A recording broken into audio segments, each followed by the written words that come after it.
wese ni kubwo kwizera yuko twababariwe. Okay. Yesu ni ikihe cyaha yakuyeho cyangwa yatubabariye? Byose rero tubabariye. Byose nta na kimwe. Yatubabariye kamere y'ibyaha.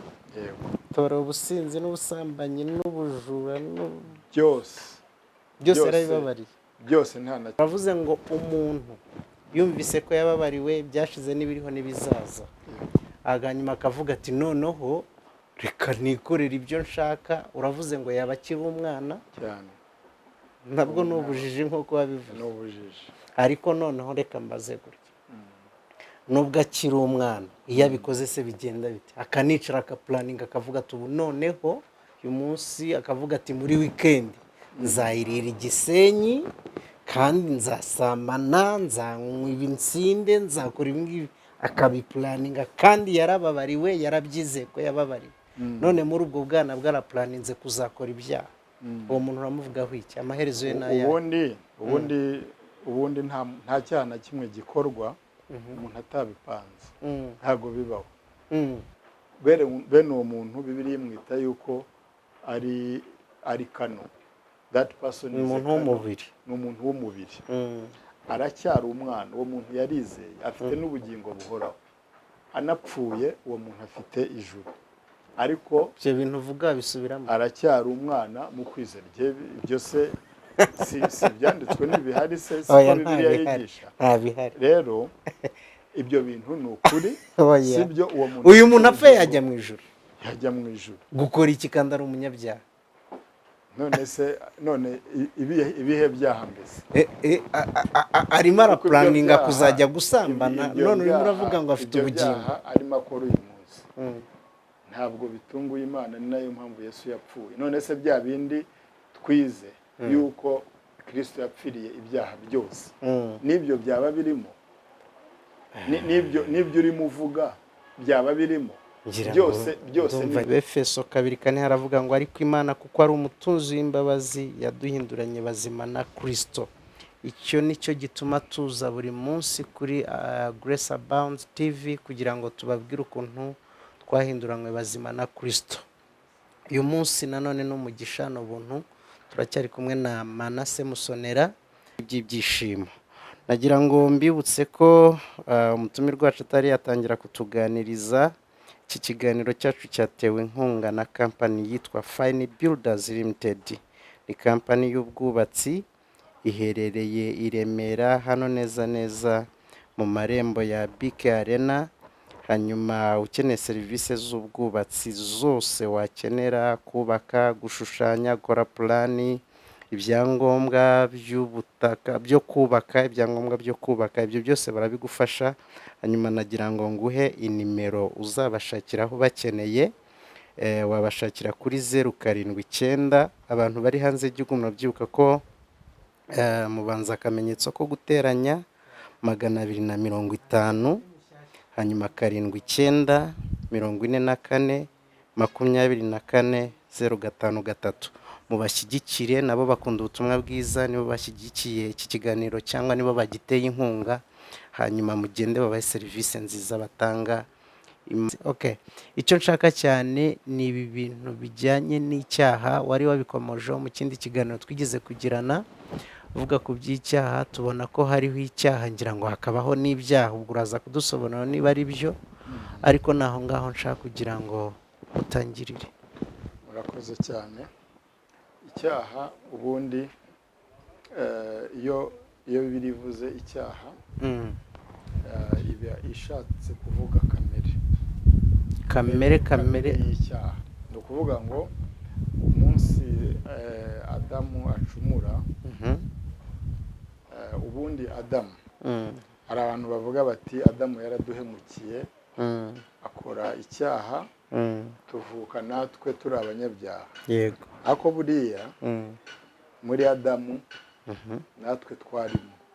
Ni ukuvuga ngo mu bacumuye mu bakoze icyaha natwe twarimo. Ntabwo Adamu wamushyira hariya ngo natwe abandi ubashyire hariya. Twari muri Adamu. Nk'uko Kristo turaza kubibona mu Baroma 5 hagenda hagereranya abo bantu babiri.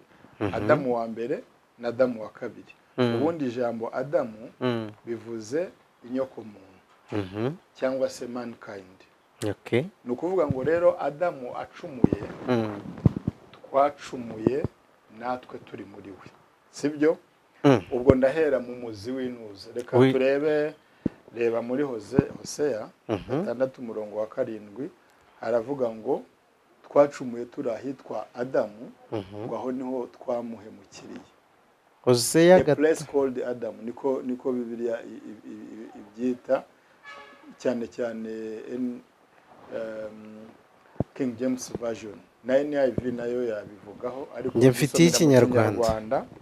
Ikinyarwanda iyo ufite igendanye na NIV uko yanditse mu Cyongereza ni International Version. Hoseya 6 havuga gutya. Murongo wa 7. 6:7. Ariko bishe isezerano nka Adamu, niho bampemukiriye.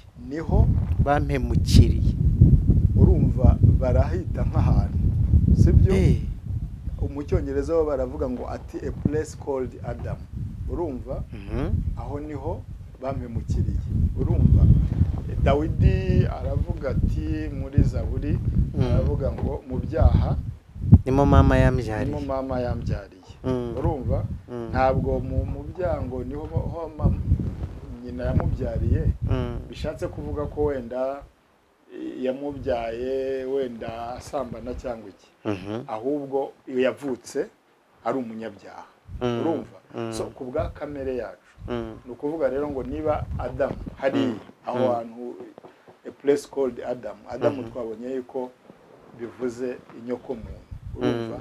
Twese aho hantu muri Adamu twese niho twacumuriye. Urumva? Uyu munsi rero ubundi wowe Samu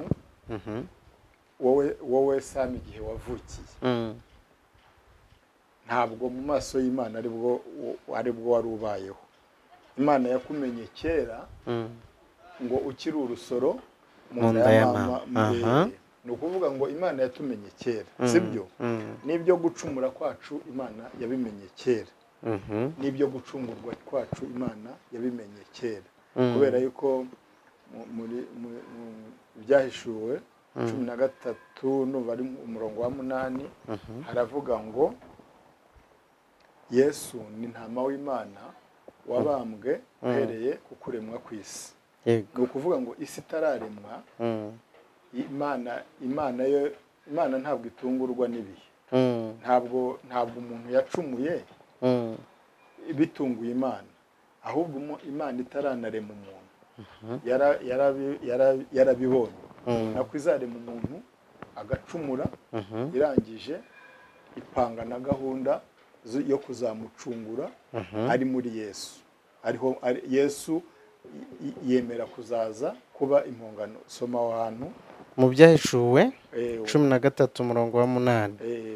Abari mu isi bose bazayiramya, umuntu wese izina rye ritanditswe mu gitabo cy'ubugingo cy'umwana w'intama watambwe uhereye ku kuremwa kw'isi.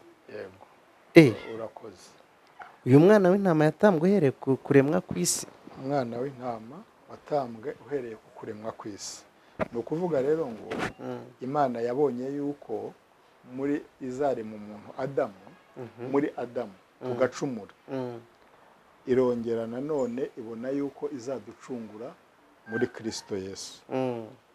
Ngira ngo twasoma noneho mu Baroma 5, harushaho kubyumvikanisha. Abaroma 5 guhera ku murongo wa 12, niba ntibeshye neza, Abaroma 5 guhera ku 12.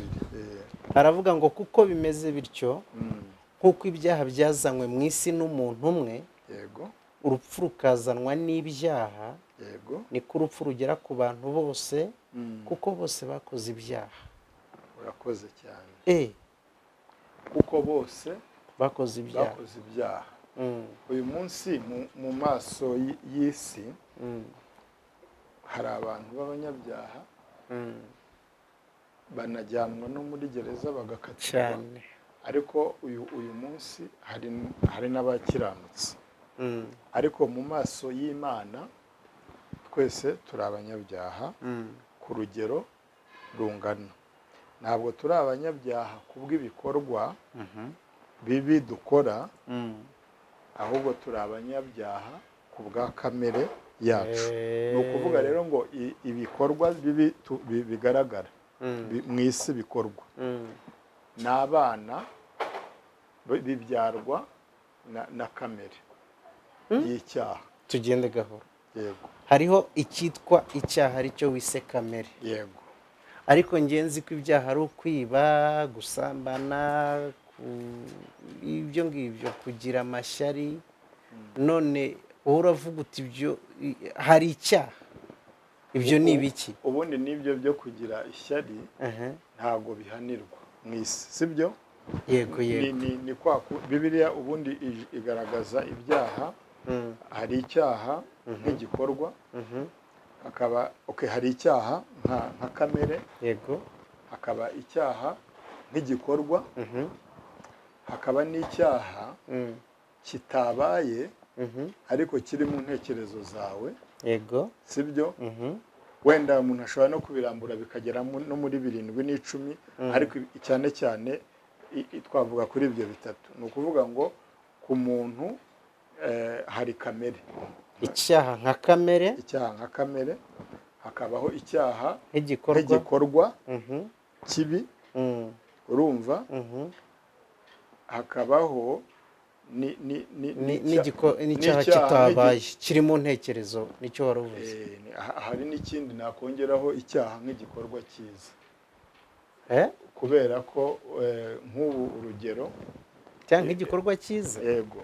Nk'iyo usomye mu Baroma igice cya 10 umurongo wa 3 gukomeza, Pawulo aravuga ati icyo nsabira ubwoko bwanjye bw'Abisirayeli nuko bakwizera.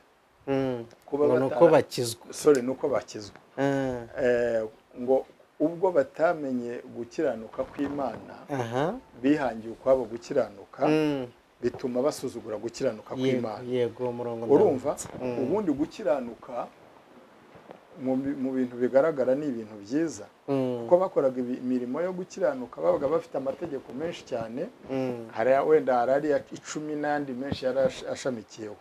Bakavuga bati reka wenda itegeko rimwe turibyazemo ayandi utundi dutegeko kugira ngo bitworohere kuryubahiriza. Ni ukuvuga ngo mu bigaragara aba bayuda barageragezaga gukora ibikorwa byiza, ariko Pawulo yaje nawe kera yabahozemo. Yaravuga nawe yahoze muri aba bafarisayo nk'uwize amategeko. Yego. Rero amaze gusobanukirwa neza gukiranuka kw'Imana, sibyo?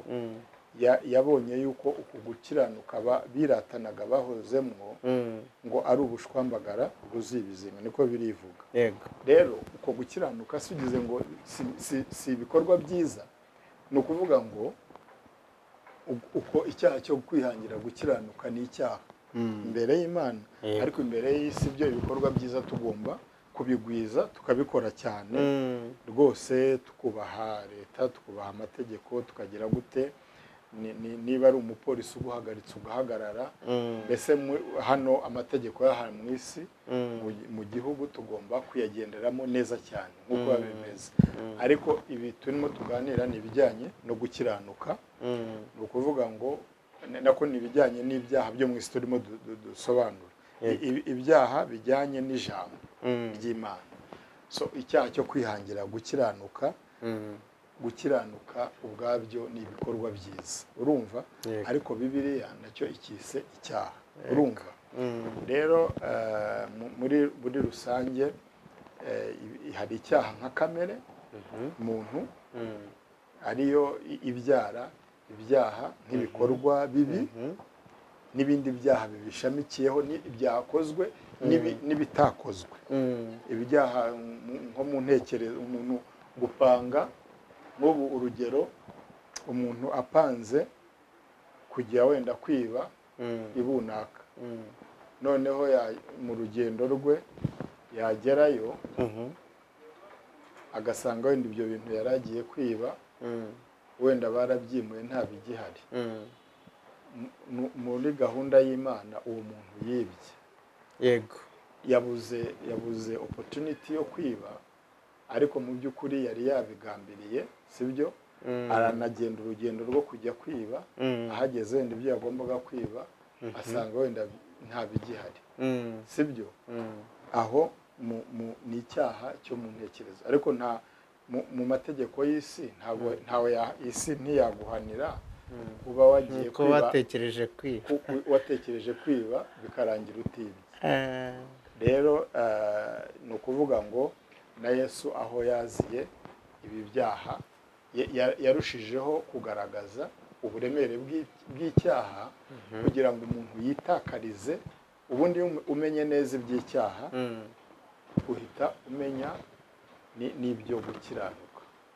Kimwe nuko iyo wibeshye ku cyaha, uyu munsi isi yagaragaje icyaha, cyangwa se n'abakristo benshi bagaragaje icyaha nk'igikorwa kibi. Iyo wibeshye rero ku cyaha nk'igikorwa kibi, urongera ukibeshya ku gukiranuka nk'igikorwa cyiza. Urumva? Rero muri rusange kwiga neza iby'icyaha, wenda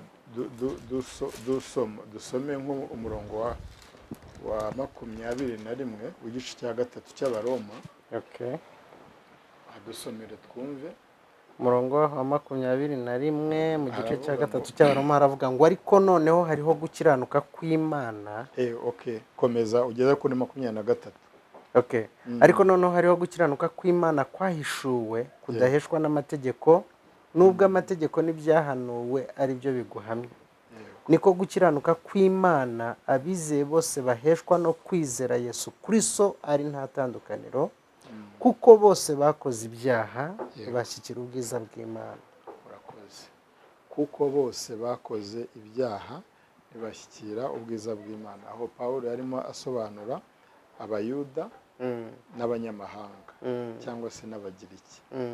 Ni ukuvuga ngo abayuda nubwo bagenderaga ku mategeko ya Mose, ariko nabo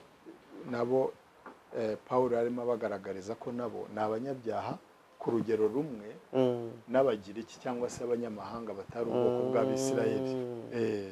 Ni ukuvuga rero ngo iyo mumenye yuko jye nawe turi abanyabyaha ku rugero rungana, biganisha kutwereka ko dukeneye umucunguzi cyangwa se Yesu umukiza ku rugero rungana.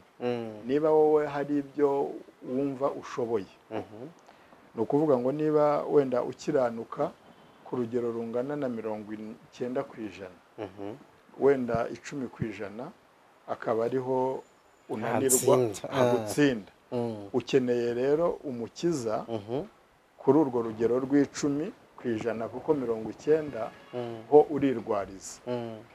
Ariko iyo umaze kumenya yuko ukagera kuri rwa rugero handi Pawulo avuga ati iri jambo ni ryo kwizera, kwizerwa yuko Kristo yaje gupfira abanyabyaha muri bo ndi uw'imbere. Icyo gihe uba wamenye yuko, uba wasobanukiwe yuko ukeneye umukiza, udakeneye 10% kuko wamenye ko uw'imbere wirwariza. Uw'imbere mu Cyongereza babyita neza ngo am a chief of sinners. Ni ukuvuga ngo uri shefu w'abanyabyaha. Ukeneye umukiza 100% cyane. Urumva ukeneye umukiza, umuntu wamenye ko ari umunyabyaha 100%, niwe umenya ko akeneye umukiza 100%. Niyo mpamvu yo kwiga ubutumwa bwiza tukamenya n'iby'icyaha, kugira ngo tutibeshya ku by'imirimo dukora ngo twibwira yuko ari yatugira abakiranutsi. Kankubwira ibintu nize muri makeya, hanyuma umbwire niba hari icyo mvuze nabi. Icyambere n'uyu munsi menye ko igihe Adamu yakoraga icyaha nagikoreye muri we cyane. Icya kabiri, menya icyaha nka kamere. Menya ibyaha nk'imirimo, noneho icyaha cyakozwe cyangwa imirimo mibi yakozwe.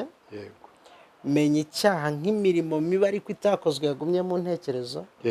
menya icyaha nk'imirimo myiza yego itabyawe no kwizera itabyawe no kwizera, icyo cyo ntabwo nari nkizi. aha nacyo ni icyaha. ibyo bintu byose mvuze nibyo. So Yesu ni ikihe cyaha yakuyeho cyangwa yatubabariye? byose yari yatubabariye byose, nta na kimwe. Yatubabariye kamere y'ibyaha, yego, tubara ubusinzi n'ubusambanyi n'ubujura byose yarabibabariye.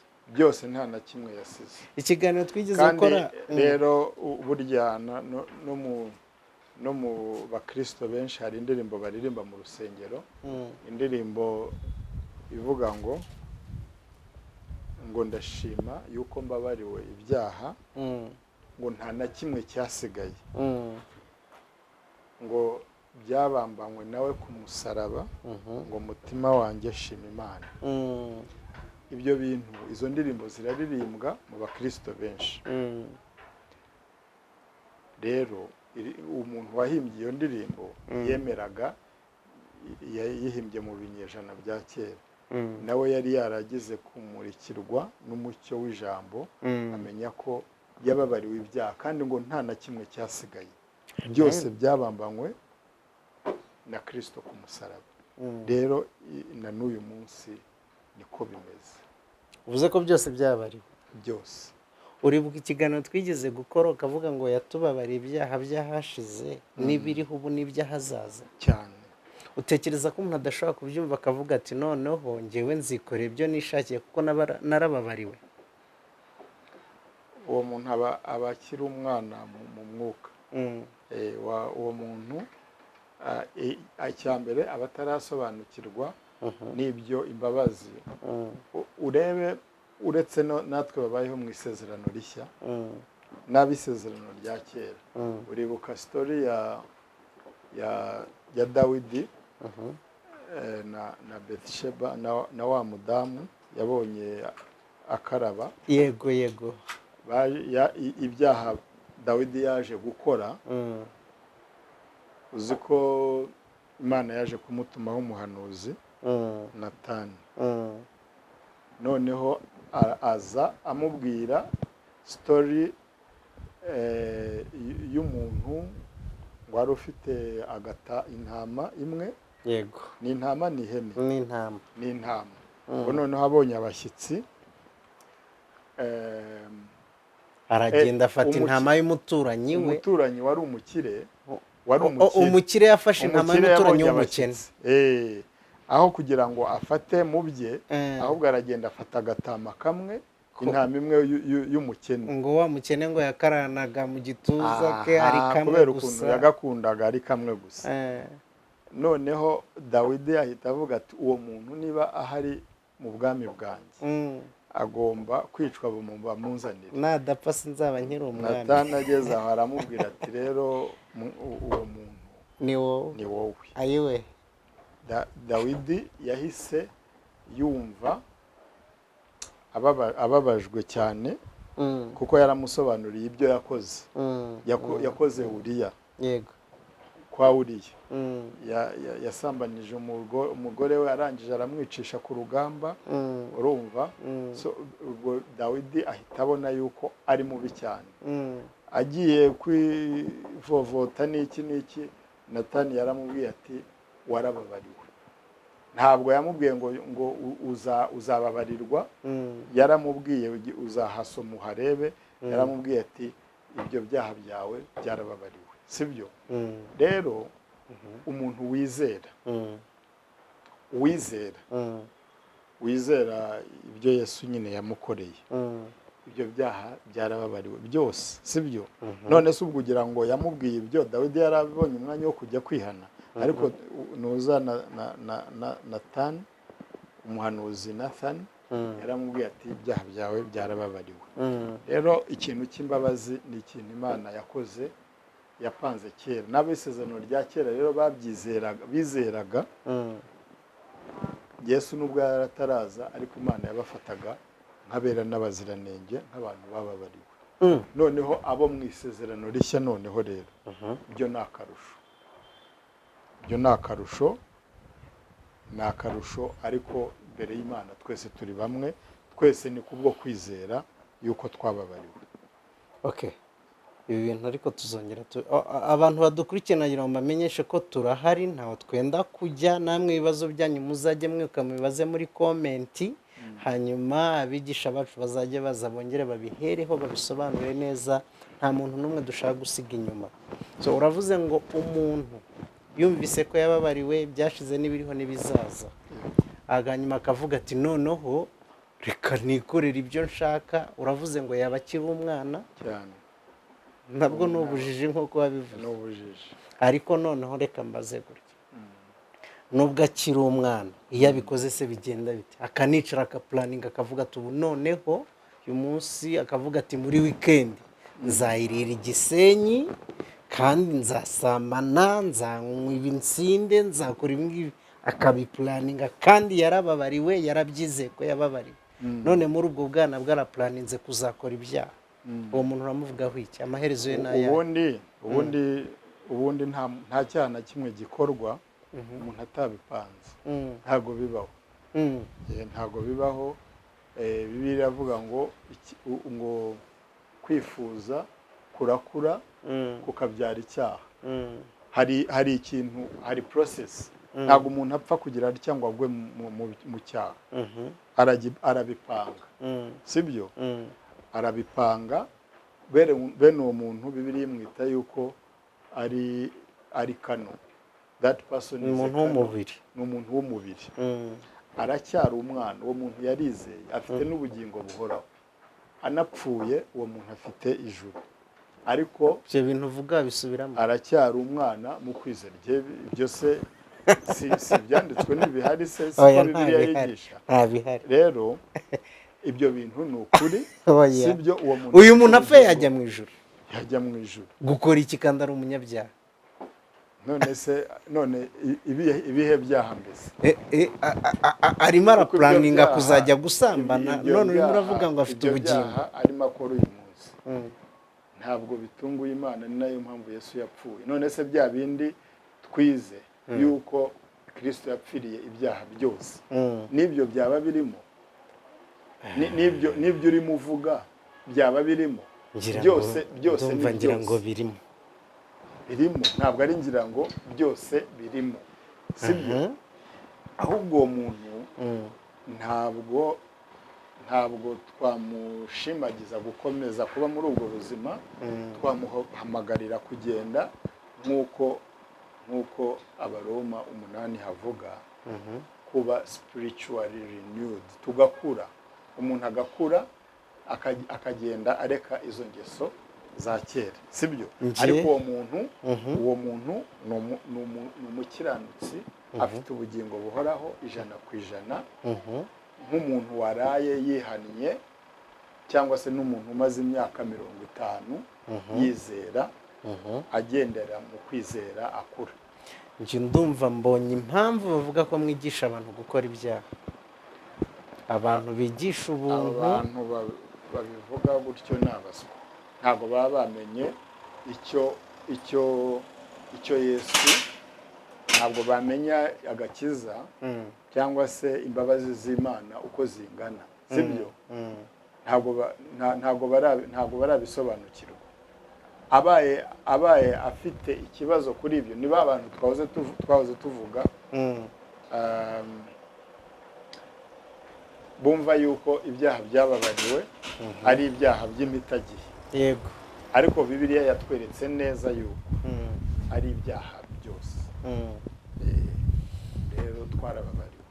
Murabyumvise, ndagira ngo dusoreze ku kantu kameze gutya. Ndagira ubwira abantu ubundi kwihana noneho ni gute? Kubera ko hari ukwihana tumenyereye. Tumenya ukamubwira ibyaha wakoze, none maze gusanga hari ibyo tutavuga kuko ubu si icyaha cya kamere umuntu acyatura gute? Nasanze mu kwatura tujya twatura ntabwo twatura byose, kuko nabonye ko hari icyaha nka kamere, hari icyaha cyakozwe, igikorwa kibi cyakozwe, hari igikorwa kibi kitakozwe ariko cyatekerejwe, icyo nacyo ni icyaha. Hari n'igikorwa cyiza ariko kitakorewe mu kwizera cyangwa mu bushake bw'Imana. Ibyo ntabwo twajyaga tubyatura. Nsanze rero mu kwatura twaturaga ibyaha tuba tutihannye byose. Ubundi kwihana, uburyo bwiza bwo kwihana ni ubuhe ubwo ngubwo? urakoze cyane. Kwihana ni uguhindura imyumvire, ukareka kwibona nk'uko wowe wibona muri kamere, kwibona nk'uko Imana ikubona muri Kristo. Hari umurongo uvuga yuko ngo muri Kristo Yesu Imana yiyunze natwe, yiyunze n'abari mu isi, ntiyaba ikibabaraho ibicumuro n'ibyaha byabo. ndabuzi wigeze kutubwira uri mu Bakorinto ba 2:19 ngira ngo yewe. Urumva Imana muri Kristo Yesu itubona nk'abera n'abaziranenge, ikatubona nk'abatigeze gucumura. Ni ukuvuga ngo uko niko dukwiye kwibona, niko kwihana kwa mbere, kureka wowe kwibona wowe muri kamere yawe n'imyitwarire yawe, ahubwo ukibona nk'uko Imana ikubona. Urumva kubera yuko wizeye Yesu wagucunguye akagupfira ibyo byaha byose. Twabonye ko Yesu nta kindi cyari gutuma apfa, yapfuye kubera ibyaha by'abari mu isi bose. Yafashe arabyikorera, abyishyiraho. Urumva abambanwa nabyo ku musaraba, arapfa arazuka, tuzuranwa nawe turi muri Kristo Yesu. Rero ibyo bintu kubimenya k'uwo muntu bituma adakomeza kwirebaho, ahubwo areba uko Imana imubona, yibona nk'uko Imana imubona. Uwo muntu aba yihannye.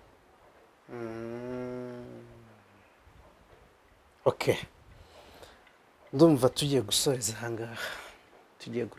ahangaha, ndumva abantu bize kwihana kwa nyako. Umuntu wese ugize ikibazo, agize ibintu adasobanukiwe, wandike komenti ukibaze, tuzagihereho ubutaha. Ariko reka ikiganiro cy'umunsi tugisoreza ahangaha, tumenye icyaha, tumenye n'uburyo bwo kwihana, tumenye ko twababariwe, tumenye ko abantu bagikora amakosa cyangwa ngira ngo ni ibyaha, ariko barizeye. Tarasoza hari umurongo nanone Bibiliya ishimangira ibyo kwihana, uvuga ngo muri Yesaya 40, mubwire abantu banjye byururutse imitima, mubabwire yuko intambara zabo zishize, kandi ko n'ibyaha byabo babibabariwe kabiri n'Uwiteka. Nasome hasome Yesaya 40 umurongo wa mbere, havuga ngo nimuhumurize abantu banjye, mubahumurize, niko Imana yanyu ivuga. Uvuga ibyururutse imitima y'ab'i Yerusalemu, mukomere muhabwire ko intambara zaho zishize, kandi yuko gukiranurwa kwaho hakubabariwe, n'ibyaha byaho byose ko habihaniwe kabiri n'Uwiteka. Haleluya. Imana iguhe umugisha Manase. Murakoze cyane. Turashoje ikiganiro cyacu cy'uyu munsi, hanyuma tubibutsa ko duterwa inkunga na Fine Builders. Ikindi nababwiye ko mubasanga i Remera opposite BK Arena. Ikindi wibuke gukora subscribe, sharing iyi video, like, comment, ikibazo, igitekerezo, inama, turabyakira byose. Hanyuma Imana ibahe umugisha. Manase, nicyo wabwira abantu ubasezera? Imana irabakunda, bakire imbabazi z'Imana, barababariwe. Rwose bumve batuje, kandi amahoro y'Imana abane nabo. Amen. Imana iguhe umugisha cyane. Murakoze cyane, mugire ibihe byiza. Murakoze.